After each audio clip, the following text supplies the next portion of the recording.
When I think back to growing up in Broken Arrow, Oklahoma, and what we listened to, it involved church and Sonic. That's all we did. We were kind of bored. So my brother was my older brother, who's 5 years older than me, was a big musical influence on me because I listened to what he listened to, and he listened to pure country. I think Randy Travis was his favorite. I remember him saying, you know who you kind of sound like? Dolly Parton, and he would play her. And my parents loved,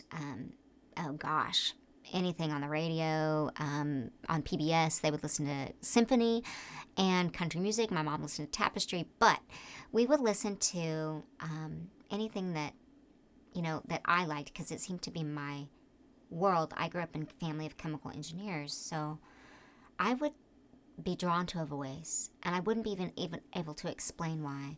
Dolly was one. Karen Carpenter was one.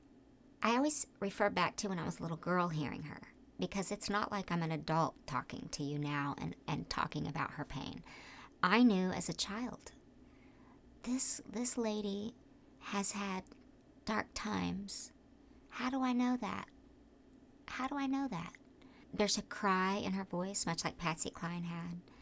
There is a way she says a word.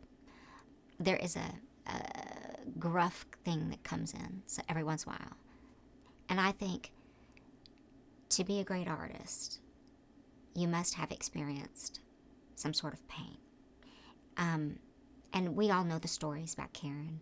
We know her struggles. We know her demons. But I bet you there's some things we didn't know. And I don't know what those are. And I can tell you that she definitely battled her self-image. I think the greatest gift you can give a child is self-esteem. And I think her parents were great, but somehow she missed that. I also think there might have been a little sibling rivalry, even with love, that just existed. Also, to find her place in the world. When they had her starting out as a soprano, and she sounded like crap, and she's a drummer, but then her brother has the wherewithal to lower the key and then find her voice. We literally, those guys watched her find her own voice. I was in the Hallmark store with my mother. This is a true story. We were looking for cards. Sometimes we just went in. That was something we did together.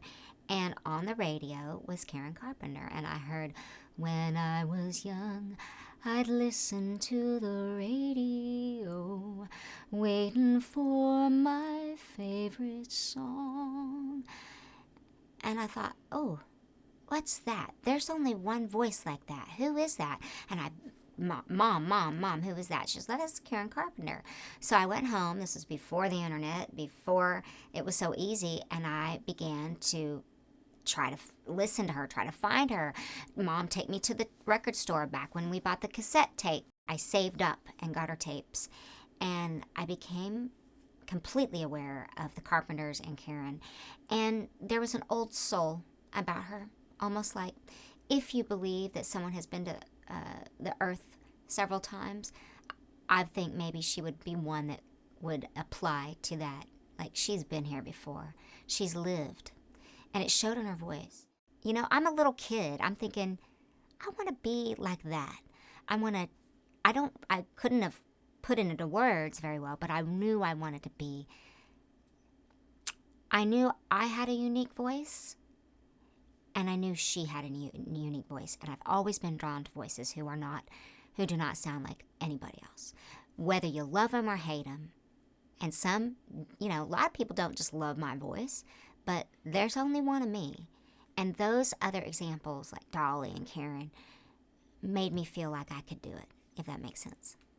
So that kind of tells you the tapestry of me, why I love country music, why I love pop music, especially the growl that Karen had, why I love a good ballad.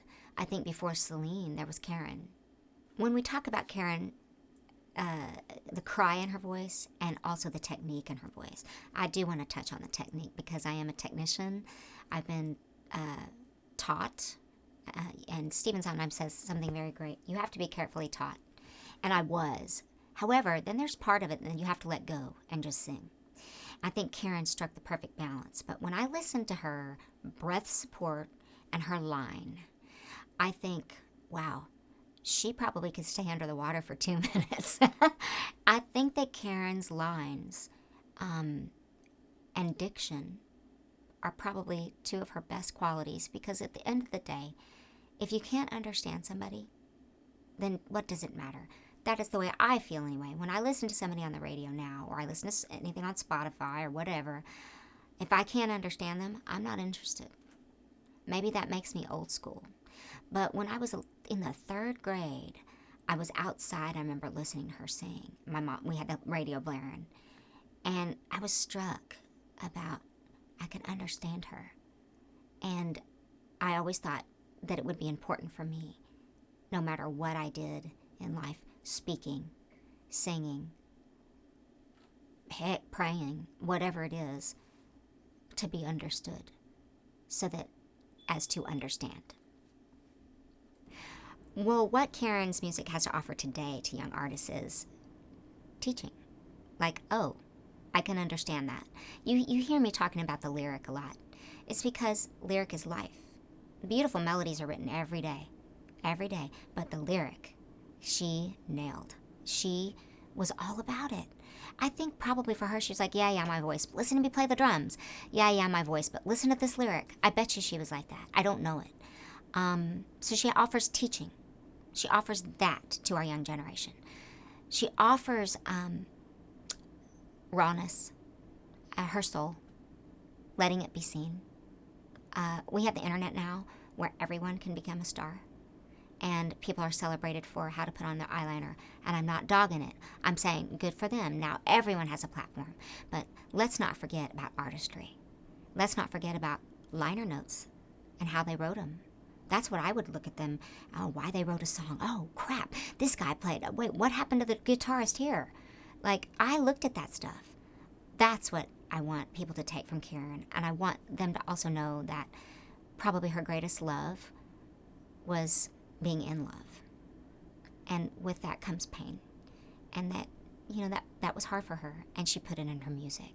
So when you have an outlet like music, what a great gift it can be. It can be almost like counseling, therapy, talking to your mama. So she lets us see that.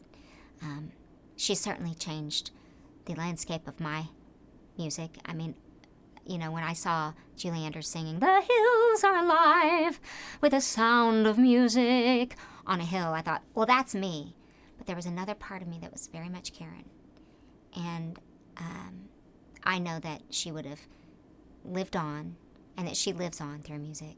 And if she were alive today, she would say, just take care of yourself. Just take care of yourself. What a great lady that I never knew, but that I knew.